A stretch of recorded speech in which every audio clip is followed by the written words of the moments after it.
Hi guys, what day is it? Wednesday. It's Wednesday because we're doing a live stream. I hope you're having a fabulous week so far. You can tell what kind of week I've been having by not remembering what day of the week it is. Um, so we are resuming our regular Leadership Forum live streams. We took a bit of a break from them while we were running our challenge and launching into the new Leader Up membership. We're super, super excited for all the people who are joining us in that membership, which kicks off next week. And so we're back to normal here in the group, which means that we're going to start coming here to chat with you every Wednesday about a different leadership topic. And this week's topic is an addition from last week's topic. Last week we sort of had an impromptu conversation. Hey, Marie. Hello. So last week we had sort of an impromptu conversation around the mind of a leader. And so we're taking that a step further today to talk a little bit about something specific within that whole big mindset category, which is self-talk and the power of self-talk as a leader. Hey, Tanya, thanks for joining us. So we are going to dive right in, and there are three different things we're going to talk about today as far as the self-talk that a leader can create for themselves. Prefaced with, we are not mindset gurus. We have people for that, of which Tanya is one. So if you have any in-depth questions about the inner workings of this type of stuff, please see them, please talk to them, please start a conversation with people like Tanya, people like Lisa Carpenter, people who like live and breathe and help clients through this stuff. We're going to be talking through it from our personal experience and from the stuff that we know to be true for us throughout the journey that we've taken. So we're going to talk a little bit about how leaders can recognize positive and negative self-talk, what our own experiences with self-talk have been over the past 8 years of running a business, and especially this last year or two where we've really been challenged to step into our leadership shoes. And then finally, how your self-talk influences your messaging, because at the end of the day, your messaging is what drives your leadership platform. So that's the sort of external face of all of that inner work. So let's dive right in. That was my diary. Thank you for the sound effects. So topic one, how leaders can recognize positive and negative self-talk. Thoughts, Which is Marie? way harder than it sounds. Yeah. Right? So I think for me, one of the first things that's been really helpful has been to read up a lot on it and to make sure I'm surrounding myself with people who are farther along in this journey than I am so that they can call me out and letting them know, like, please lovingly call me out. Hey, Sarah, how's it going? Hope you're having a great afternoon. I think it's probably afternoon, evening, early evening. And I hope you're recovering. I saw you had an injury. I'm sorry to hear that. Yeah, so I think just allowing yourself to be surrounded by people and like letting them know, like, please let me know when I'm saying something that like very clearly is demonstrating like a limiting belief or is holding me back or is, designed at the end of the day to put me down to myself. Yeah, absolutely. And it's interesting because until I started this journey, I didn't realize how many things I was telling myself that was sort of inherently negative or came from an inherently negative place, because it was so second nature to say those things, either internally or externally, that like they were blips on the radar. They didn't even cross my mind as something that could influence my actions and my results. Yeah. So let's take some classics, right? So I remember when you always talk, I'm just picking on you. Oh, thanks. You talk about how, or you used to talk about how you really liked sort of self-deprecating humor. And I think you talked about liking it because, kind of puts the other person at ease. It felt less ooky to you than being like, I'm the best, I'm the best, I'm the best, right? And like, so I probably like it made you feel kind of approachable, right? And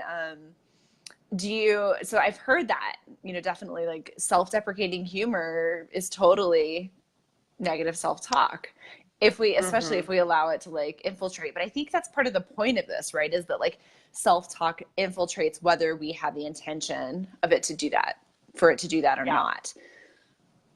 Yeah, and it's interesting because, that sort of self-deprecating humor for me, now that I have some distance between myself and that period of my life, I know was really a coping mechanism for burnout. Because Mm. when I really embraced it was when I was a teacher and I was exhausted constantly, and I felt like I had to make some sort of connection with these teenagers who I was responsible for teaching. And the sort of path of least resistance was, well, they're going to make fun of me regardless because I'm a teacher and that's just what students do. So I may as well jump on the bandwagon and beat them to the punch. Isn't that Which, crazy? Like, it's yeah, not crazy because I've totally felt those things too. But yeah, yeah. how self-defeating is that, right? Mm-hmm. And like, you Yeah. had no idea, right? You were like, this makes sense. This is smart. Totally. Yeah. And it's interesting too because I also wrapped up because I find myself like I consider myself a humorous person, but I have a very dry sense of humor. Like you would not go see me at like a stand-up comedy club or anything. Like it's more of the experiential humor and responsive to other people. But I've learned over time that I can still have that sense of humor without being self-deprecating. Mm. It's just applying it in a different way. And there was something else you said that made me think of something in that vein. I can't remember what it was. Well, in the meantime, hi Terry, Yeah. glad you're here. And if Linda's watching with you, hi Linda. And Tanya, yes, you're right. It is a habit. We're so used to it that we don't notice and we can't imagine a world Mhm. without it. Right? Like we don't even Yeah. understand what are the other possibilities. Yeah. Yeah, and it comes up around so many different things. So like with self-deprecating humor, it was more about like wanting to feel connected and a part of the Mm-hmm. community. Even if I was an authority figure in the community, but like wanting to be accepted as that authority figure. Um, but it exists around so many other things. Like, I mean, obviously money mindset is always kind of the big one that comes Mm. up in this sphere. And it's really interesting for me because my partner Tara works at a private school. And you guys know the movie Crazy Rich Asians that's out. Well, a lot of her students are Crazy Rich Asians. Um, I really want like to see that movie. I hear it's so I good. haven't seen it yet, but I've heard good things. But a lot of her students do. They're international students that come from these like absurdly wealthy families to the point where like they as teenagers again don't really even have a concept of how wealthy they are. Like they don't have the frame of reference for that or for like what the other end of the spectrum might look like. And so you like go up to Tara's school and you see like the student parking lot, which is full of like Teslas and Lamborghinis and Maseratis that all the students are driving. And then the teacher's parking lot, which is like a Honda and a A Corolla. Toyota. Yeah, exactly. And so there's this really Yeah. weird dichotomy that has like thrown me into this whole other world of money mindset of like, okay, I feel a little resistant to this. Like I have like some negative emotions come up towards these kids who they can't help it. Like they don't And what's determine their wrong, right? upbringing. What's wrong with And there's having nothing wealth? wrong with it. Yeah. Yeah, but then that turns into self-talk, right? That turns into the Yeah. self-talk of like, oh, well, I'm, 32 years old and still driving this kind of car, or like I don't have a $500 t-shirt, but really would I want a $500 t-shirt? Like it's interesting how, You're like, I want a $500 plane ticket to wherever they're from because that sounds right? like fun to But go maybe I traveling. would. Maybe, Yeah. but that's another thing. See, I just caught myself in the act. Maybe there is a Mm-hmm. $500 t-shirt out there that That's I true. want. That's true. And there's nothing wrong with that. But I've Right. conditioned myself to say, oh, that's expensive, therefore it's wrong. Right. Right. Exactly. Exactly. So money mindset, I think, is huge. But I think what I've noticed, at least, and again, we're not the gurus on this, but we are on the journey and we are happily on the journey and discovering and learning. So those of you guys who have additional wisdom around this, please feel free to weigh in. But I think if you're looking for a litmus test for recognizing self-talk that is helpful or harmful, at the end of the day, it's asking yourself, like, does it open or close possibilities to me? If it closes possibilities to you, like I can't have a $500 shirt, or I can't drive that car, or not even money stuff, right? Like I can't work that job, or I can't be successful at, whatever. Um, that's limiting your possibilities. Whereas anything that allows you um, to grow and expand, I think really does. And I think actually the first time I ever was exposed to this idea, it was a colleague of my husband's. And I had not gone full time with this business yet, or maybe I just had.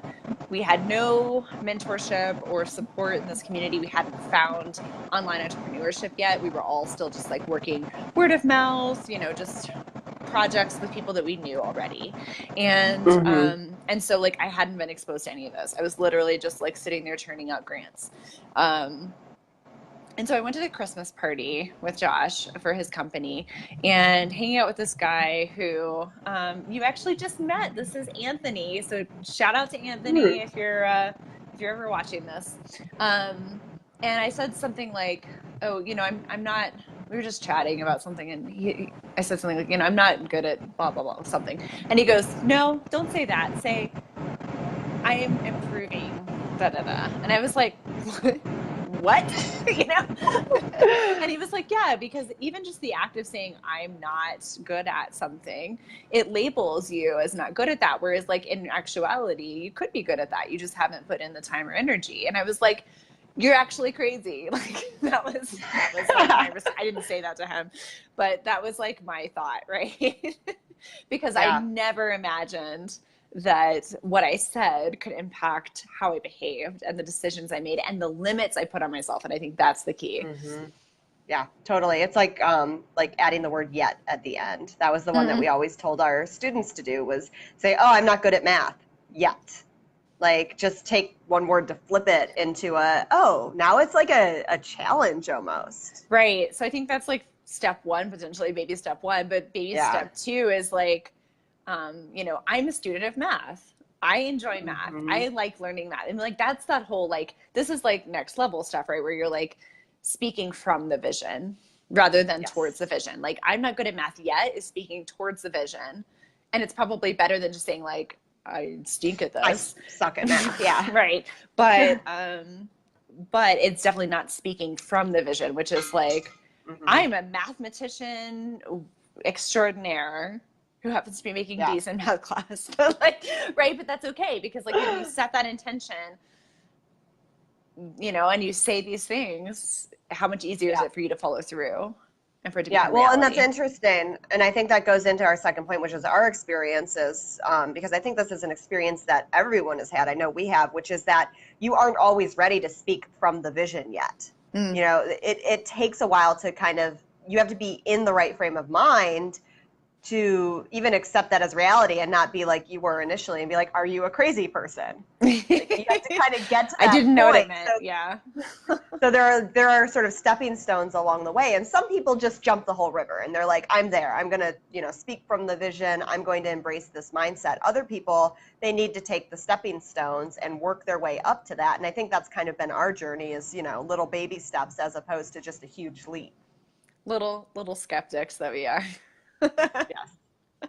But I think in some ways that's served us, because I feel like every time I make a baby step, I really understand what that baby step means for me. Whereas if I just leapt all in, and then this could be my skeptic talking, but whereas I feel like you're telling a story here. I feel like probably making an excuse for the way we handle this.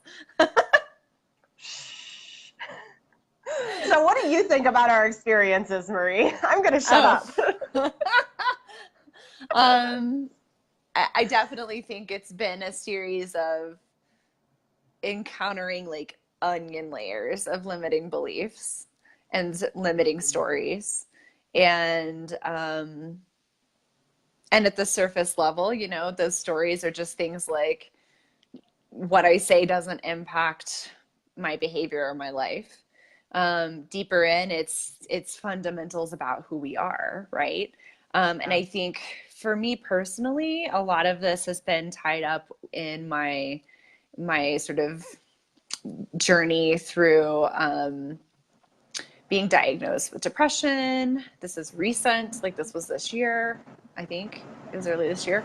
And I definitely like think I was dealing with that probably in part as a result of this negative, like a lifetime of negative self-talk or like limiting stories. And it's really only when I started learning about all of this mindset work that was possible and starting to dig into it that I actually started recognizing the depression for what it was and realizing like what was exacerbating it, you know? And a lot of it was how I was talking to myself and how I've like always talked to myself.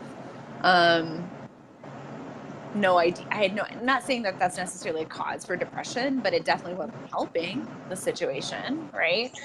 So, yeah, I think for me, it's definitely been tied up in like a mental health journey and just increased awareness around like how much it really matters. Really, really matters. So I think whether you're in a mental health journey of your own or not, like just take that as, you know, A, you're not alone, and B, like this stuff is really important. Yeah. Yeah, I think it's interesting for from the perspective of our business and running our business over the past 8 years and how it's morphed and changed and grown. It's interesting to see how the things that we told ourselves, and not just self-talk, but like co-talk, like the two of us talking to each other Yeah. to reinforce it, because that is its own whole thing. Like how much those conversations have changed. Like I remember a time where I very firmly was like, we're not writing sales pages. Like I'm not comfortable writing sales pages. I just want to do website copy. We are not, you know, launch copywriters. Well, we have like 5 of those projects. Like We're starting another one today. We started one yesterday. Yeah. Yeah, and we love them and we really enjoy them. But me in particular, because I was kind of running this branch of the business at that time, said just like put a hard line in the sand of like, no, I don't do that kind of copy. I do this kind of copy for no reason other than I knew that doing a different type of copy would force me to stretch myself. And it was outside of my comfort zone. Yeah. So we're not saying here like ignore your own boundaries. But I think what we're saying is like don't limit your possibilities of things that are potentially very good for you, right? Yeah. And super fun, right? So it's not a matter of like something like I don't take clients that steal from babies. Okay, well that's like a value. That's fine. Like that's a boundary. Hold that. And saying I don't do that isn't like a instance of negative self-talk. But yeah, this thing like I don't do this kind of project even though I'm totally capable of it. I'm just a little scared of it. Like that is a limiting belief that you can't do. Yeah, it's about recognizing what the boundary actually is and why it exists. You know, there's a deeper why for the boundaries, and it's like what you said earlier. Is it something that, you know, opens doors or closes doors for the right or the wrong reasons or whatever you deem right and wrong, and that ties into your values. And I think, especially as like the other side of this, the sort of non-copywriting side of this is the leadership journey. Like the idea of stepping forward as a leader.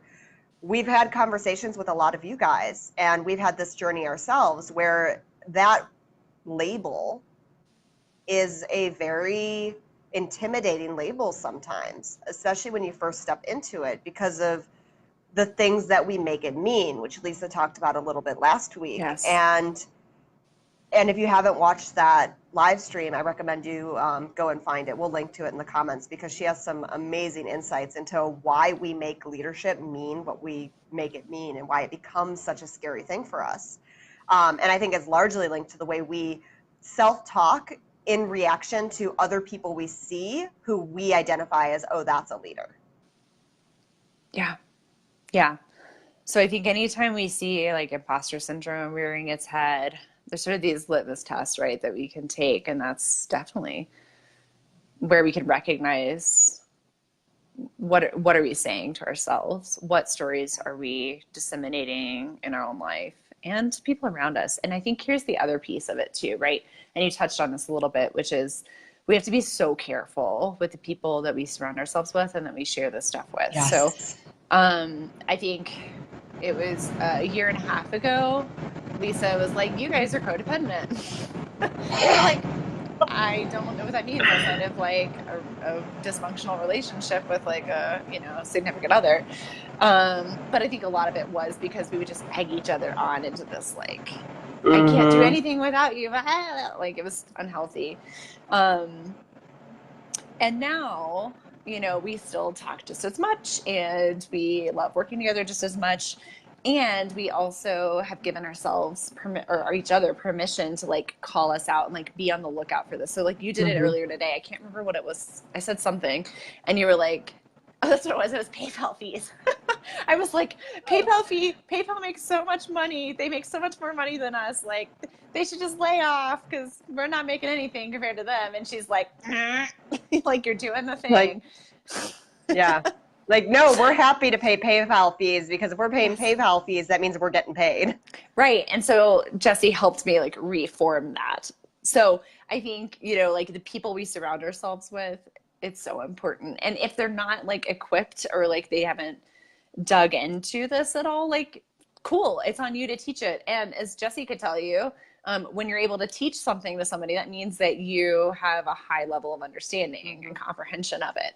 So it's actually kind of a way to Yeah. reinforce the importance of self-talk in your business and in your life, as a positive force for good or a negative force for super evil, right? By teaching someone else about the importance of it and giving them permission to call you out when they hear you drifting back into the old stories, the old limiting beliefs. Yeah, and I think honestly, this is one of the reasons why in the past couple of years, Marie and I have embraced community so much in our group programs. You know, we have the book club that we ran, we have the New Leader Up program that we just started, and we prior to that we were running a lot of small, intimate masterminds, and we were also a part of small, intimate masterminds with our own mentors. And what really has been striking about all of those different group relationships is that it is a safe space to work on this stuff in a very conscious way and ask other people to call you out or ask other people to provide resources or Mm-hmm. new insights, new ways of looking at things. And that's why I think it really is, you know, obviously you don't want to go so far onto the end of the spectrum that you're in the codependent realm that Marie and I were in, which we're still working on. Hey, Angelica. Hey, Hope. We've missed you too. I know. Uh, but it is so important to not be an island because that self-talk, you know, it runs a circle around your brain until sometimes you have someone to kind of yank you out of that old pattern and just like force you to recognize it because you may not even know it exists. Right. Like that's what Tanya was saying earlier, right? Like we don't know other ways to be sometimes. Mm-hmm. Um, or we're too close to it to recognize that there's an alternative. And yes, I love Yeah. this reframe, Hope. Your taxes. We I'm were talking about paying more that today too. taxes because I'm making more. So it's like, yay, I'm paying more taxes. This is awesome Yeah. because it means I'm making more, right? Mm-hmm. And it means I can contribute back to society more. Like, awesome, right? This is all good. Yeah. Yeah, love that reframe. So let's bring this into business messaging. How your self-talk influences your messaging. And this was like the moment where we, I think, had like a total epiphany. Was this, I think we were on a call with, who were we on a call with? Was it Jess Rodriguez? Yeah, I think so. Our funnel discussion. I think it was. Yeah. And it like blew our minds because we really like, suddenly realized like what our thought leadership framework actually meant, which is Mm-hmm. and why it makes sense for messaging people to be delivering a thought leadership framework. And it's because your messaging is a form of self-talk. So whatever you're putting out there in your business, how you're describing yourself, how you're talking about your, you know, what you do on social media, the importance of it on your website, wherever, anywhere, your programs, your sales pages, literally anywhere, like that is Mm-hmm. self-talk. Yeah. And yes, it's public and you're sharing it with other people, but it's coming from you. And Mm-hmm. it's something that you hopefully believe, right? Like you believe what you're putting out there because you're a person of integrity. Because if you're in this group, like that's who we attract. And like it really impacts you the same way all these like internal thoughts impact you. So it's Yeah. super important. Yeah, it's really interesting, and I don't know that I have the words to fully describe this phenomenon, but um, there are times when I write something and I know it's going to get a lackluster response. And there are other times when I write something and I know it's going to resonate with people.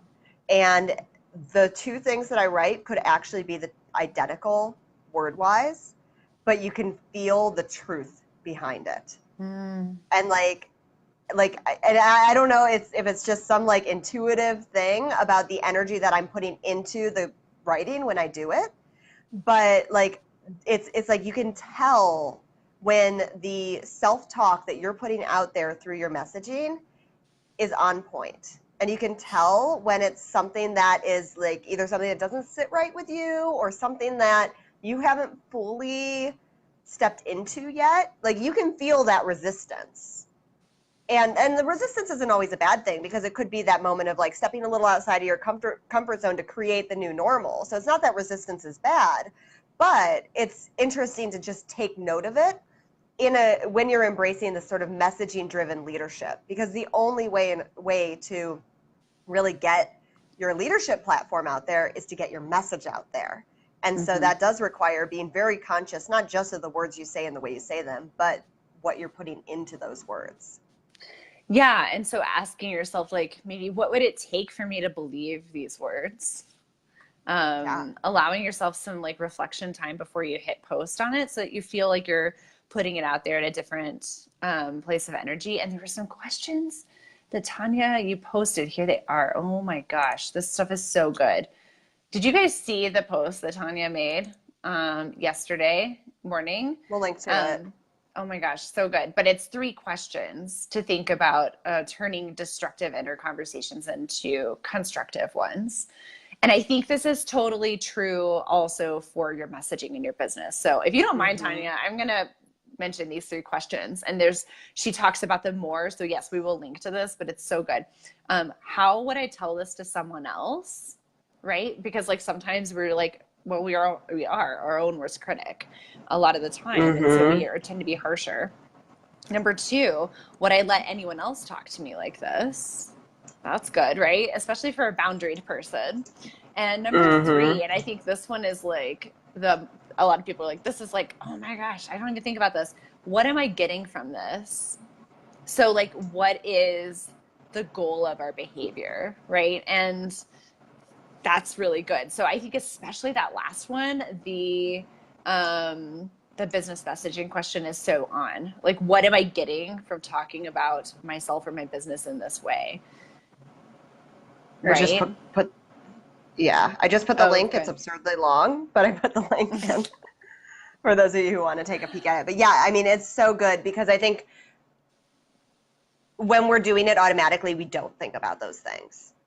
We just think the thought and move forward and don't take the time to reflect on what those thoughts and then words mean and how what they're reinforcing and how we're treating ourselves. There's this huge movement to stop bullying in high schools and middle schools and elementary schools. But oftentimes we're our biggest bullies as adults. And that's what Angelica's saying here, constantly. Right? Yeah, she says, in the past I would have said I bullied myself. Totally. Totally.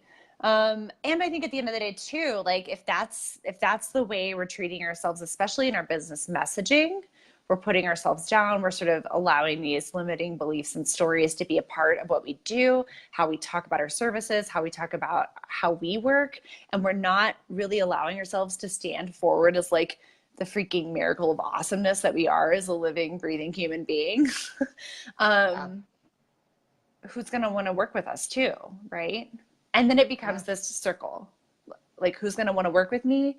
Well, no one, because I'm nothing. Who's going to want to work with nothing? No one. And it just like is like a spiral, a downward spiral. So for those of you guys who joined us for The Art of Possibility, this is the downward spiral that's in that book. And really all that's needed to step out of it is a ladder. It doesn't mean we have to cross every single part of that spiral coming back up. It's just a change in how we're speaking. And that's all that it takes to make a difference. So it's not going to have to be the same agonizing crawl up that it was crawl down. And that's, I think, the encouraging piece.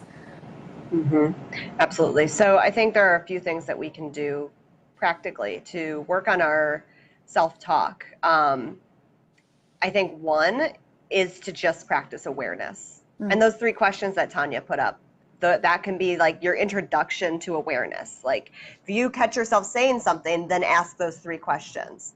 But that's still on you, right? So then the second thing that I would say that you could do is find someone, find a community, find a biz bestie or a partner or a friend or someone who you can share this journey with.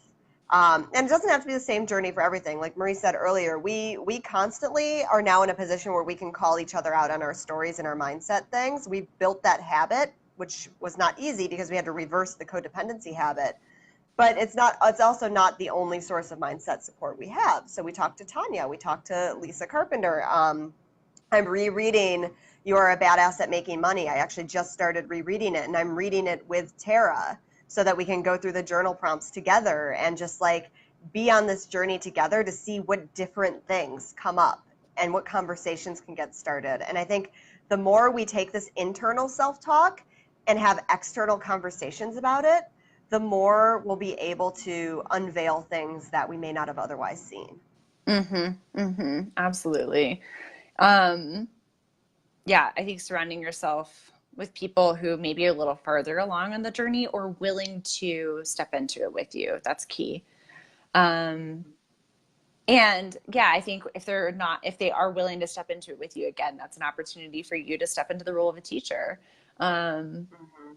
so yeah, there's so many good resources out there, but I don't know that I've ever heard other people talk about how this actually has to do with your message and your Mm-hmm. copywriting and all those pieces of content in your business.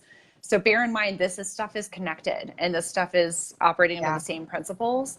So if you joined us for, the Evolved Entrepreneur Challenge, for instance, or if you're kind of taking like a CEO day at some point to take a look at your copy or content, set aside a little bit of time and intentionality too to allow yourself to see where there are limiting beliefs in your copy and content messaging right now, Mm-hmm. and allow that to become priority, to say Yeah. like, I'm turning this around because even if it doesn't mean anything to anybody else, it means something to me, and I've grown and I've Mm-hmm. changed, and this is not acting from the vision, right?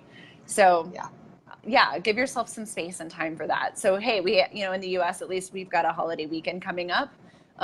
So maybe there's a nice time for you to take a day when there's no clients asking for anything and spend a little time on that and just allow yourself to even have some reflection time, to think about what what is the message you want to send to yourself with it, Mm-hmm. even if it doesn't, even if other people don't hear, because if nothing else, it's that energy behind it, and people will feel that you're coming from a place of confidence and enoughness. Yeah. Absolutely.